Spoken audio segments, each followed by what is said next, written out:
Make sure I get this thing on fire. First of all, name. Judge Wayne Mack. Wait, tell me about what's going on tonight and what you're trying to do. This is our 2016 warrant roundup. We're participating with 300 other law enforcement agencies and courts across the state that are trying to make people aware that they need to take care of their business when they have issues with the court, that they need to contact the court and take care of their business.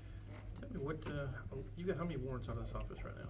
We have approximately 8,000 warrants on the books, which is 10,000 less than there was this year, this time last year.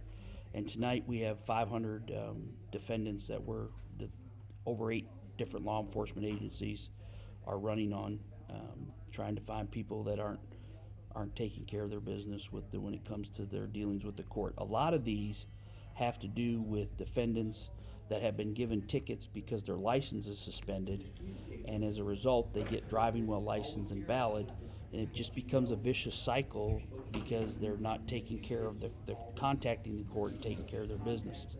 A lot of these defendants we've saw today, probably 50% of them so far, would qualify for an occupational license until they can get their surcharges and get all their fines and stuff taken care of, but they're just not.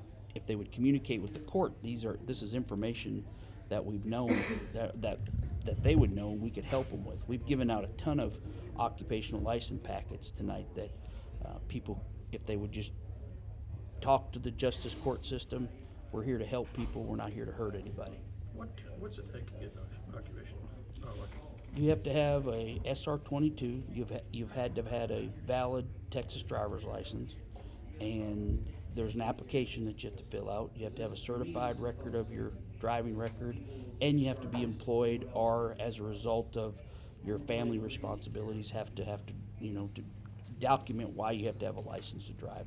They get to pick the 4 hours that they want to drive, or if their job requires them to drive more than 4 hours, they just have to swear to that in court, and that will help them have a valid driver's license.